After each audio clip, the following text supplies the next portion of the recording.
Hello, everybody. This is Dr. Alex Avila with Love University, and we're back. I'm an author, psychologist, and speaker. Every week, we talk about how to love ourselves, others, and higher nature, how to improve our finances, career, relationships, spirituality, and health. And now, in springtime, love is in the air. We have a very special guest today that's going to talk about love, relationships, and marriage and success in those areas. His name is Kyle Benson. He's an international intimate relationship coach, intentional. He's worked with the Gottman Institute as a writer and blogger. He has a master's degree in couples and family therapy. Over 200,000 people has read his relationship articles every year. His work has been featured in U.S. News and Business Insider. He describes himself as a relationship nerd who provides practical, research-based tools to build long-lasting intimate relationships, and he's married. Welcome to the show, Kyle. Thank you for having me. And now, you have a very interesting story. You said that you were basically having trouble with relationships yourself, and I think you said you were cheated on in 3 separate relationships, and your self-esteem went down. You got an autoimmune disorder, and you had psoriasis all over your body. You lost a lot of weight, and you were in a bad shape. And then you turned it around by studying relationship books like Gottman's work. Tell us about what happened with you in your personal journey. Yeah, so kind of just went through these kind of back-to-back relationships where I had partners who we were in a committed relationship, but then there was cheating and kind of some and just stuff that I felt really insecure about. And I still stayed in those relationships, tried really hard to make it work.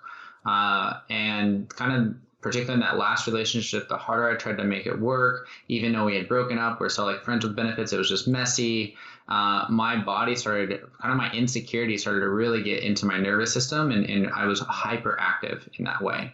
And so when you think of kind of an autoimmune disease, right, it's your body kind of attacking itself. There's a sense of threat everywhere. And so it was fascinating. All of a sudden, my body got covered head to toe. Like I literally had 312 spots of psoriasis. I lost a bunch of weight, could barely walk half a mile without wanting to pass out. My body just shut down. And I remember kind of sitting in a chair and going, how on earth did I get here?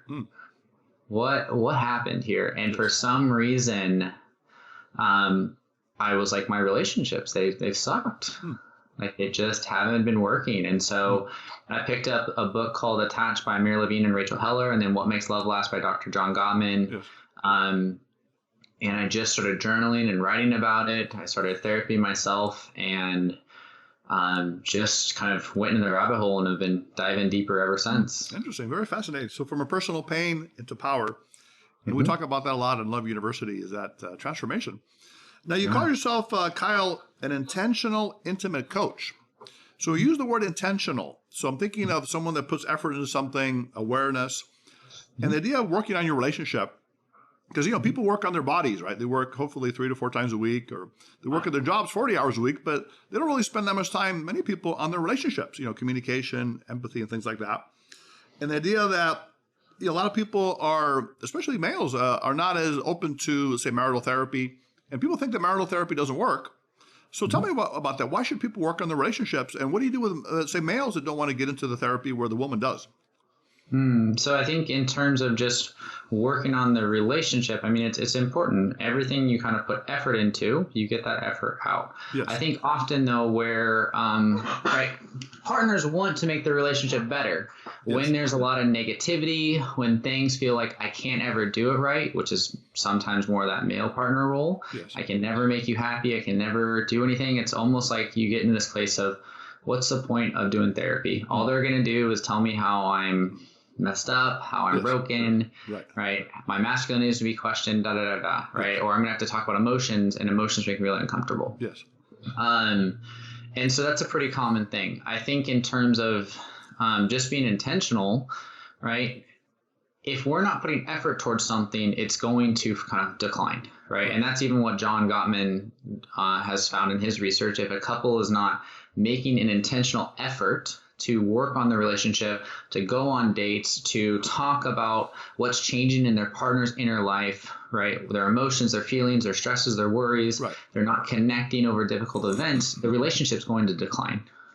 Right. And so that's why I think intentional is really important there. In terms of going to therapy for that male partner, right, it's really exploring kind of what's the resistance there, right? And sometimes it's, well, the therapist is just going to team up with you and I'm going to feel even worse than how I feel now. Right, exactly. Right. And so there's a lot of kind of ways that also that's kind of a way to protect oneself from being vulnerable, from going to explore that. Right. Exactly. And I actually write about that. There's a blog article I wrote for the Gottman Institute that talks about how to invite your partner to therapy. Interesting. And so that might be something you want to link in the show notes too. Yeah, that sounds good. Now, the thing about, you have a kind of a cool phrase. You say the state of the marital union, or the state of the union, where a couple check in with each other. You know, what's going good with the relationship? How do we improve it? Have a win-win situation. So again, I think that's a very good way to look at it. And again, the idea of getting, let's say, the males involved as well. Now, we've had John Gray on the show you're familiar with, and he's what we call a feeling male. Some males are really interested in relationships and psychology and all that. Now, you are a thinker or a feeler on the Myers-Briggs, would you say, Kyle? I would say I'm definitely probably more the feeler in that way. I would definitely, like, particularly in the attachment sense, I would be more anxious versus much more logical, which could be much more avoidant. Okay. Anxious meaning you want to cling a little more to the partner, like be closer to them. Right. And that's part of why I would stay in relationships, even when I was being cheated on and lied to. And, right. Because there was a sense of, I can't, this is the best I can get. Right. I'm the problem here. Why am I not good enough? Exactly. Yeah, we're going to get into that. I like the whole attachment stuff you work with. It's very interesting. And how we pick partners that kind of help us work through our previous relationships with our parents, for example. Now, one of the things you talk about, I think Gottman talks about, is the master, I think you call it master versus disaster relationships or couples. And you talk about some of the things with Gottman, like the love maps, knowing your partner thoroughly, their likes and dislikes. And I call love a deep understanding of another, kind of an embracing of the other person at a deep level. And also the idea of fondness and admiration, what we call words of affirmation. I really like the way you are a parent or a good lover and things that I really enjoy about you or I'm grateful for. And, gratitude, of course, positive psychology is a very positive tool to help improve mood and reduce depression. Turning toward, I think, is another phrase where you'll say, look out the window, you see a beautiful bird. Oh, look at that beautiful bird. So your partner can either say, yeah, that's nice, or they can turn away and ignore you, or they can even go against you and say, well, leave me alone. I'm on the internet right now, so don't bug me. And that's, I guess, a disaster kind of thing. And then finally, talk about giving them the benefit of the doubt. So maybe they come home from work very tired, but they don't do the chores. And you say, you're lazy. Or you can say, hey, you look like you're tired. Maybe you had a hard day at work, which is empathy. Tell us about those four elements. And I think you call those levels of a great relationship. Yeah, so those are the levels that over 4 decades, John Gottman did research on what makes a relationship work and what caused it to fail. Then he met his wife, Julie Gottman, who was a clinical clinician, and was like, you have all this valuable stuff. Let's do something with it. John said, no, I just want to do research. Julie said, we could save relationships. Let's do it. And so she influenced him to do that. And the structure they found in observing all his research was what is called a sound relationship house. What you're really talking about is those first 4 levels. And those first 3 levels, the love maps, the fondness and admiration, and the turning towards versus away, are what we call the friendship system. And what that means is that's how well you two bond, how well you feel you are there for each other, and how emotionally connected are you as a couple. And so what we found in research is the masters, couples who stay stable and have healthy relationships over time, is they're always asking open-ended questions. They're always learning more about their partner. That's the love maps. They're also kind of expressing what they appreciate, what they admire, what they cherish about their partner. Just like you said, the words of affirmation, and sometimes that's non-verbally too, right? Acts of affection.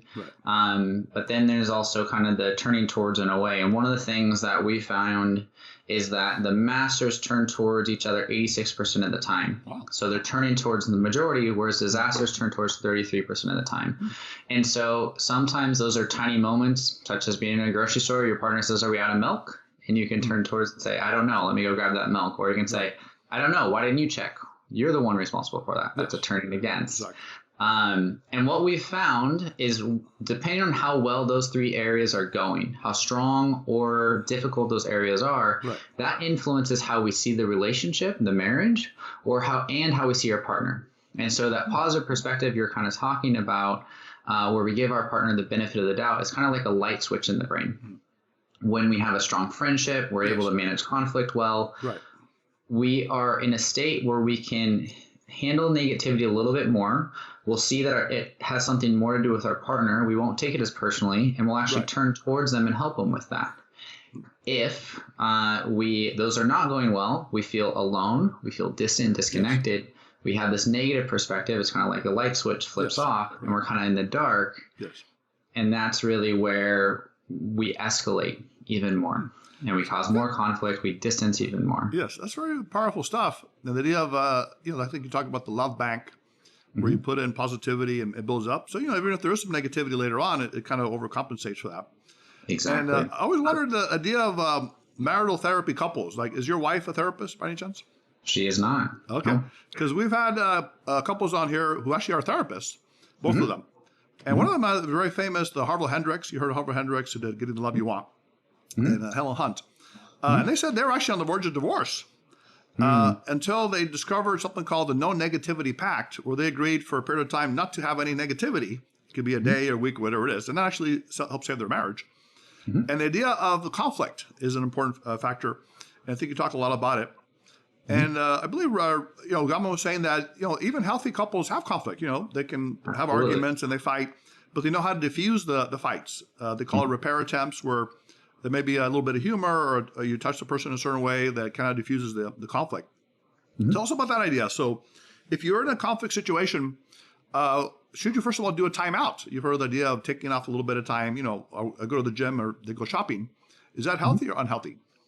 No, that can be really healthy depending on how it's done, right? And so there is a part in our brains or in our bodies really, when we reach a certain emotional state, we get what is called emotionally flooded.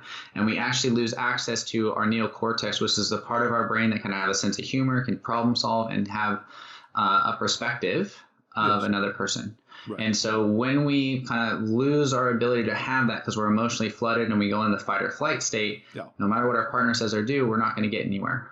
So when that happens, what I work with my couples on is we take at least a 30-minute break where they have a timeout signal and they agree on what that signal means, which means I love you, I care about you, we're taking this time out because we're about to enter in the danger zone. Yes. And then they go and do some exercises and stuff that helps regulate their nervous system so that they come back. And what Gottman found in his research is when they had couples take a 20-minute break and just read the newspaper, when they came back in the lab for the conversation, it was like they had a brain transplant. Oh, wow. It was a totally different conversation. So they're more relaxed, blood pressure goes down, stuff like that. So they're able to re-engage. And they're able to hear their partner. Yes. But then if you just take off and say, I'm leaving, and slam the door, that's not a good idea, right? Because the other person wonders, what's going on? Or where are they going? Right. And it's a sense I'm overwhelmed and I'm out of here, which then leaves the partner who doesn't know anything about why or what you're doing. They all of a sudden feel left. They don't feel cared for. And sometimes they'll either chase after you or they'll shut down and be stuck with that hurt. Yes. And so we want to be able to time out in a way that actually is beneficial for the relationship. Definitely. Yeah. I mean, the conflicts are interesting. I'm going to get into that a little later, but the other main concept you talk about a lot, I believe, is attachment. The emotional bond you had with your parent growing up and how it affects your adult relationships, with Bowlby and other researchers. Also, imagotherapy with Hendricks. They talk about the idea that you often pick a partner that resembles the most difficult parent that you had, so you can work through those issues with the partner, kind of subconsciously. Like if you had a cold dad, you might pick a cold husband because you're trying to resolve that. But that can be a problem as well because you're caught up in these repetitive negative patterns. Now, you mentioned that Gottman can predict with 90% accuracy within a few minutes if a couple's going to divorce based on the way they handle conflict and things like that in their conversation. And then the idea of having the four horsemen, criticism, which are negative things, criticism, contempt, which I guess is bad words and labeling and also profanity, defensiveness, and also stonewalling or avoidance. So tell us a little bit about those things in terms of dealing with conflict. Why does that occur with couples? Yeah, so a really kind of well-known psychologist who passed recently, Dan Weil, he kind of really said that for every conflict, for every problem, there's really two problems. There's the actual problem and then how couples deal with the problem. Yes, perceptions. And really, right. And so what Gottman found is in his research of having couples come into the lab for sometimes up to 12, 20 years, is how they talked about it made a big difference. Yes. And one of the statistics he was able to find is that 96% of the time, when a conversation starts negative, it ends negative. Okay. So if you start the conversation with like, you're so lazy, you never do the laundry. Right. You're a jerk. Right. You're a jerk, which is a four horseman, right? Yes. That's a criticism. I'm attacking your character. You're lazy. Yes, right? And what happens is that partner then gets defensive and says, well, I did the laundry 3 weeks ago. And we start to get into an escalated fight right there. Right. And they'll call you a jerk as well. So you're trying to fight. Pretty much. Right. So you get in an escalated fight. But what happens is because those four horsemen are present, we're kind of pointing fingers at our partner. We're kind of poking them rather than saying, here's what I'm struggling with. Right. I feel alone in the chores. I feel like I'm not getting help. I need us to come up with a solution. Right. Yes. The longing part, which is really what Gottman kind of helps couples do is, how do we focus on what's going on for you and express your need and longing for what you want to be different, to give your partner a recipe to be successful? Yes. And so in that, we're trying to avoid criticism. Right. We're trying to avoid the defensiveness we talked about. The third thing is contempt. That is where we look at our partner from a place of superiority, right? It's almost like, I remember one partner looked at the other partner and said, it's like I have 4 kids in the house. You're just another child here, right? Kind of looking at the partner from this place of superiority. Right. And then the final... Now, I think of contempt, Kyle, is kind of almost a hatred. Is there an inner hatred toward a person, like anger that becomes resentment or hate?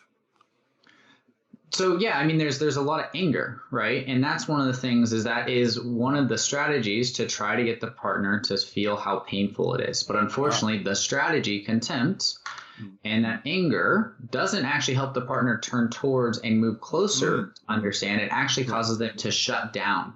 And what we've actually found, Gottman calls contempt the sulfuric acid of love. Because when that becomes a habit, a habitual way of communicating the relationship, it erodes the love in the relationship. You start to distance, you start to disconnect, and the other partner will start to either be contemptuous back or they start to emotionally shut down and disengage completely. Exactly. And of course, we have high divorce rates in the U.S. 50% of the first marriages, they say 60% of second marriages, and 65% of third marriages end in divorce. So a lot of things aren't working. So these are really good strategies, research-based strategies you're talking to people about. So let's talk about some solutions, Kyle. For example, I think you talk about speak with awareness. So using like I statements, maybe I feel this way. It would be nice if I had this more, as opposed to you did this or you did that.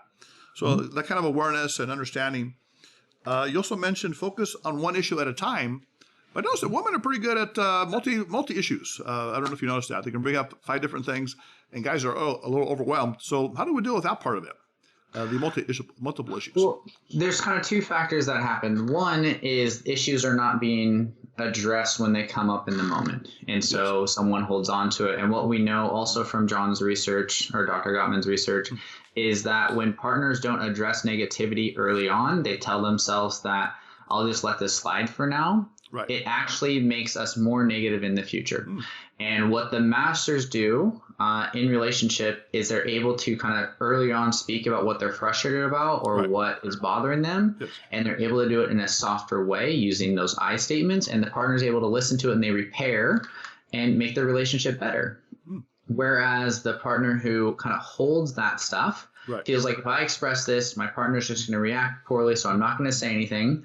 And then they hold it up and it kind of is like a bottle. And then eventually the more that gets in there, eventually it kind of explodes. And that's where they come to their partner and they kind of list, the laundry list of items that the partner hasn't done. And the partner goes, whoa, I'm hearing 27 things that I've done wrong. Why are you with me?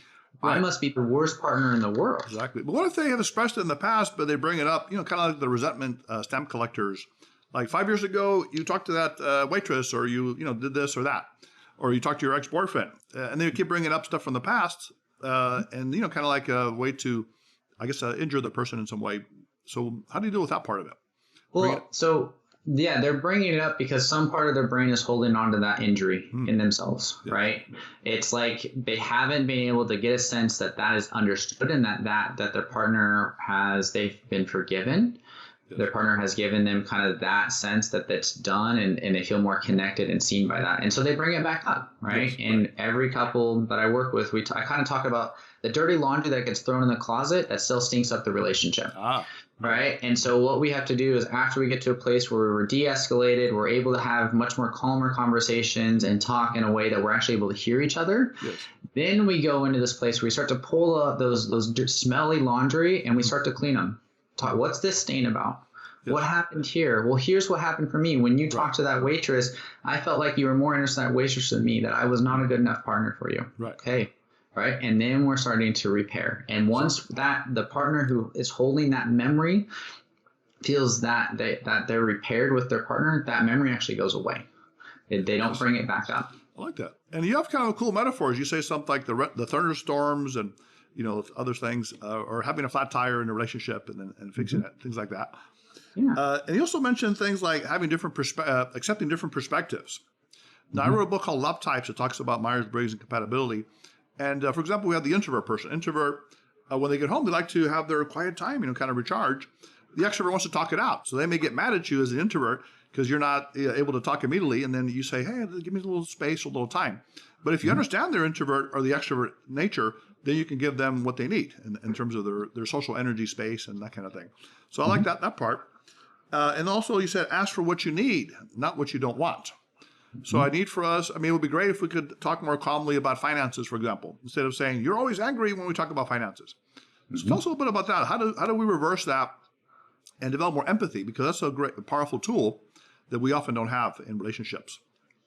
Yeah, I think in terms of being able to, right, again, it's how we bring up the issues, right? Yes. And if you're able to bring it up in here's what I want, here's the recipe that I think will make us successful. Yes.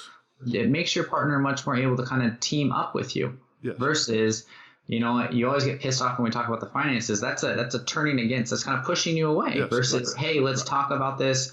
I want us to talk in this way, right? That's kind of like, come here. Let's be a team here. Yes.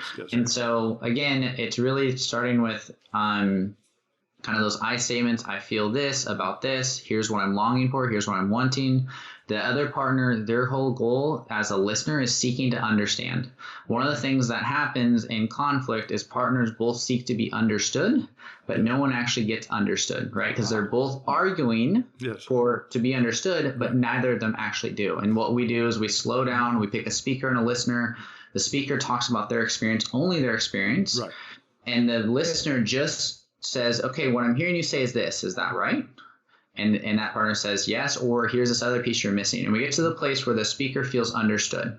Yes. Then we switch roles. And then this person who was a listener is now the speaker. And we get to that place where they feel understood, fully understood. Yes. And then we actually problem solve. And one of the big things that I see couples do a lot is they try to problem solve before they understand each other. Exactly. Especially they say males do that. And John Gray talks about that a lot in gender differences. The man wants to get to the bottom of it immediately, and then the woman may want to express her emotions, right, and let him listen. So his exercise is the woman talks about her feelings for a while, things she's angry about, but not about him. He listens carefully, and then they talk about things that are positive, and then they give each other a hug. Then they walk away for a period of time. It's kind of a way to heal, and get the emotions out and to feel understood. And you may have heard of the martial art of Aikido, which is the way of harmony, where you basically join your energies with the person, the opponent, and then you lead them once you join them. That way you have the harmony first, and then you can get into the issues. So it sounds like some of the stuff is revolving around that idea, where you can put yourself in their point of view and walk in their shoes as well. But problem solving, though, so how do we get people away from that immediate desire to problem solve?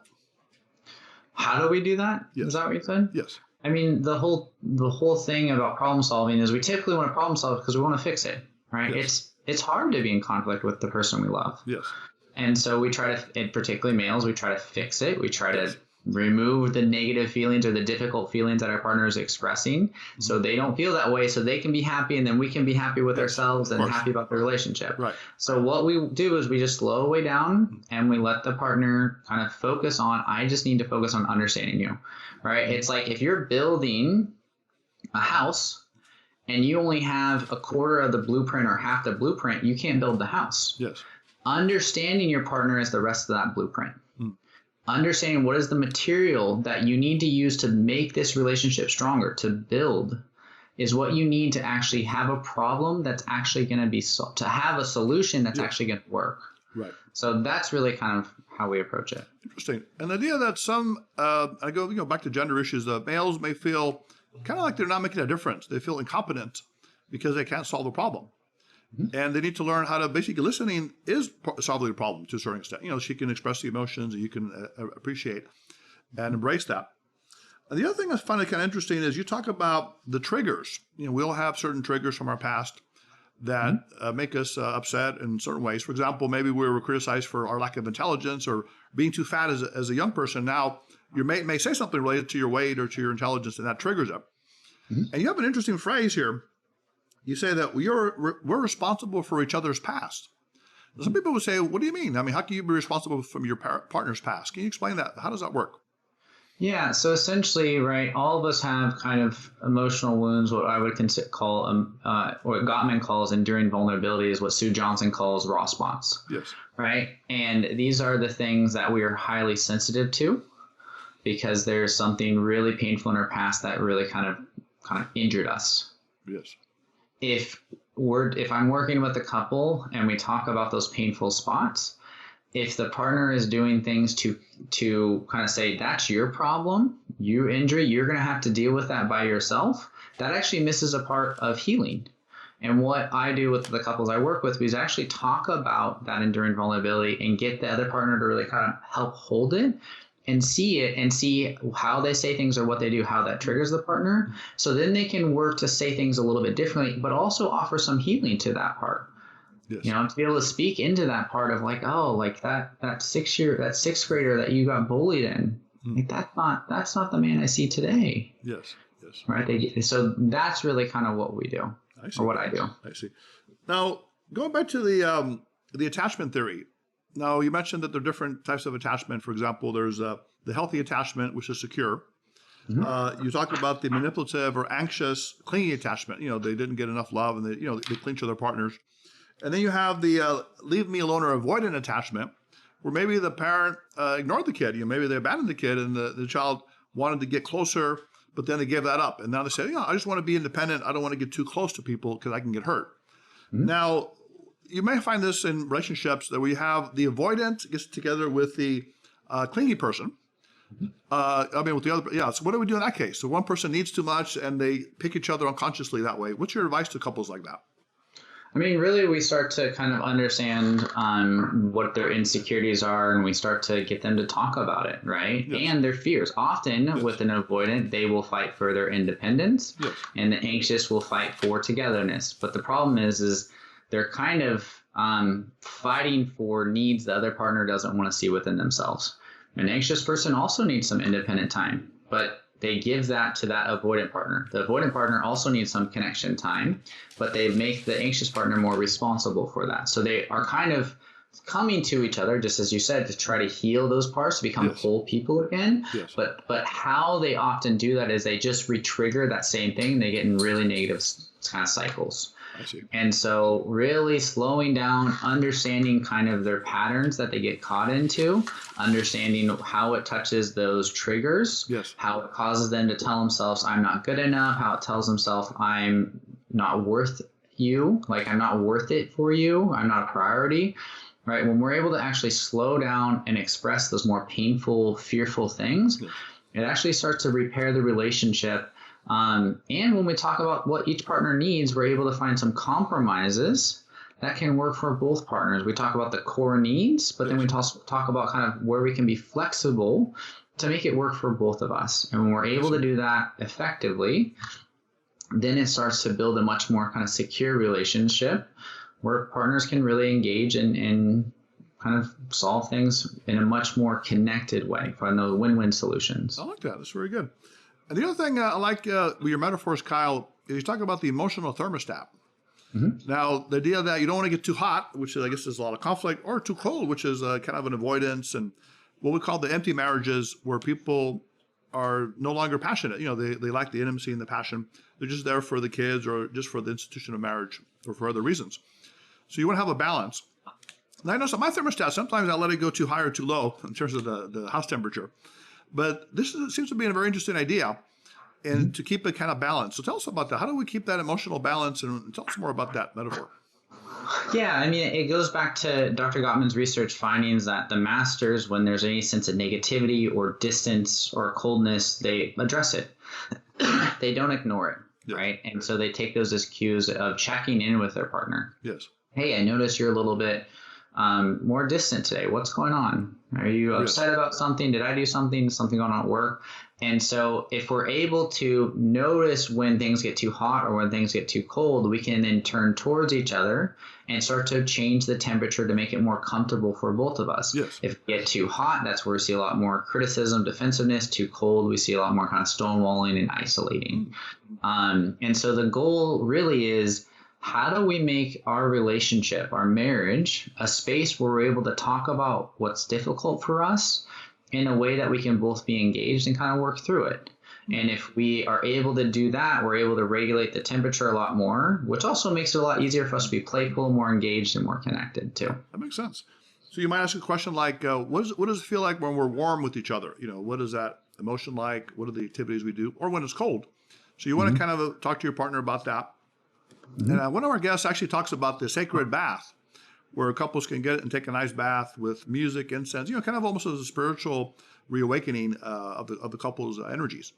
And that's something that can bring them closer together. So that's kind of a warm experience, I would imagine. Maybe activities they share together, bicycling, whatever they like to do together. So that's very powerful.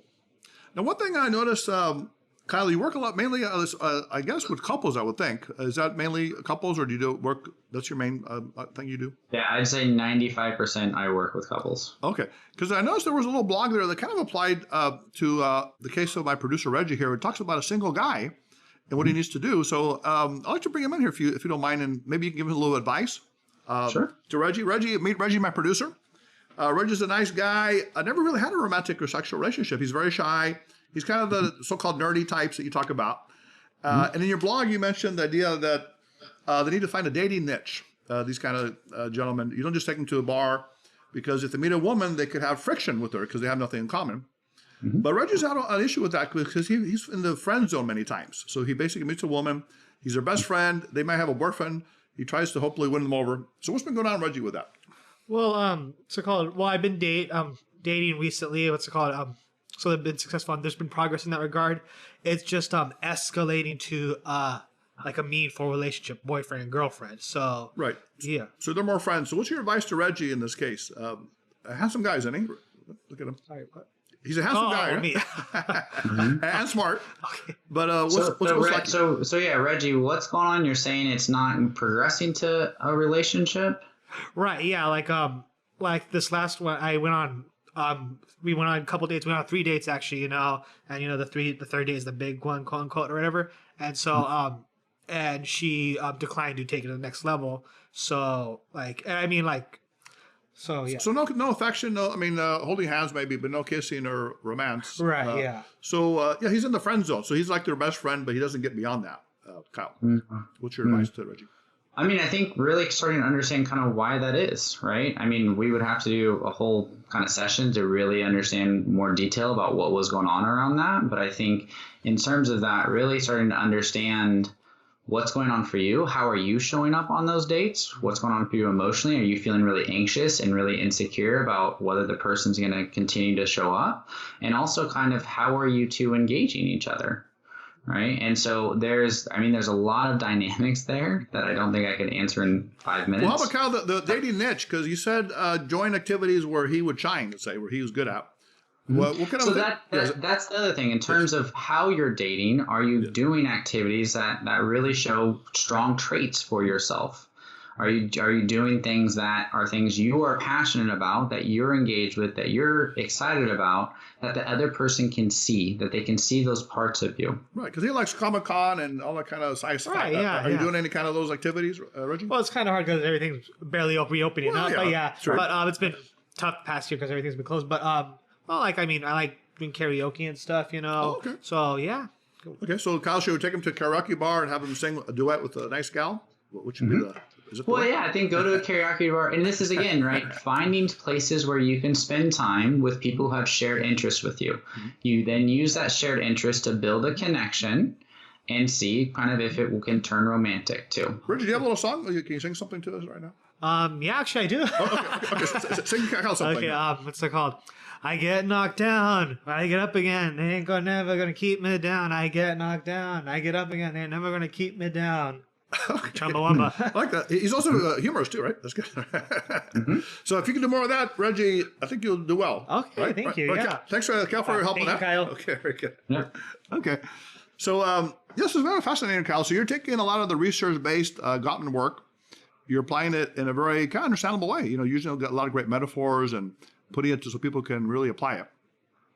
So really, That's the whole goal is to really take kind of all the research and make it into a practical, easy to use way for the rest of us to implement. Right. You mentioned you were a nerd. Is that true? You're a relationship nerd? Are you a brainy kind of guy that likes to read a lot and stuff like that? Oh, yeah. I love reading research journal articles and understanding the research and looking at all that stuff. So that's also why I work in the research lab where we do a lot of research. That's fantastic. Well, Kyle, it's been wonderful having you on the show today. I think you've gained a lot of valuable information for our listeners.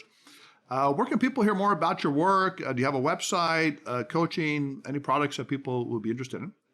Yeah, so my website is kylebenson.net. I currently am not accepting any new clients. I have a pretty long wait list. Okay. But I do have a course called the 7-Day Emotional Connection Challenge. Yes. That is a kind of really playful way to start to rebuild emotional connection. And I think like 700 couples have already gone through it. So that's one of the options.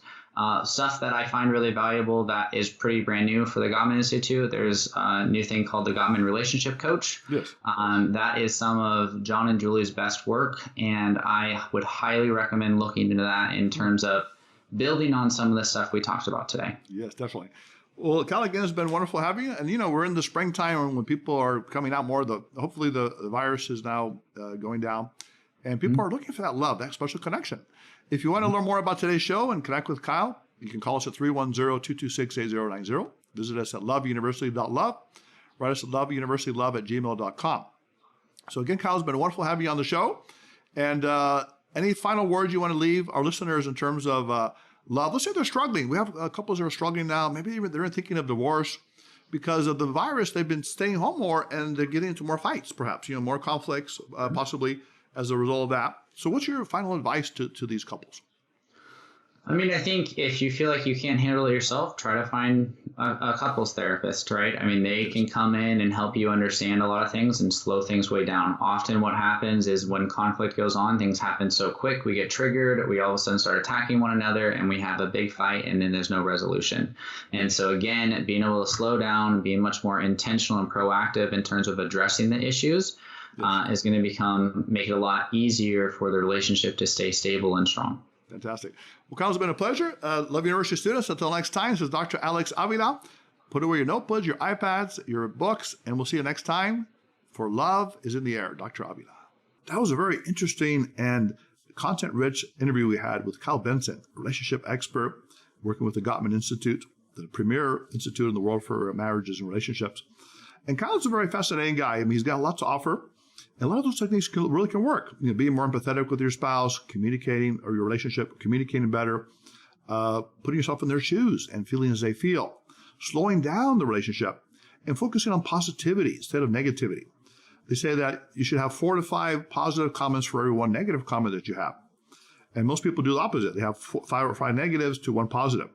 So if you develop more positivity, more loving energy without expectation, and more empathy and compassion, your relationships will transform. Your marriages, your long-term relationships will become beautiful, loving, and long-lasting. So if you want to listen to more of what we have to offer, we have a lot of interesting things at Love University. We're really a great community of like-minded people that want to take care of each other, love, and prosper. You can visit us at loveuniversity.love. You can like us on Facebook at Love University Podcast. Follow us on Twitter and Instagram at Love_U Podcast. You can subscribe to us on Podbean, Spotify, iTunes, and SoundCloud. Call us at 310-226-8090. So again, we're in the spring. Love is in the air time. Go out and express love to those you're with. Maybe meet a new person. Be complimentary, say nice things in a positive way. and extend that loving energy. Until next time, put away your notebooks, your iPads, your books. It's spring break coming up, psychologically, at least for those of you, if you're not in school. Until next time, Dr. Avila.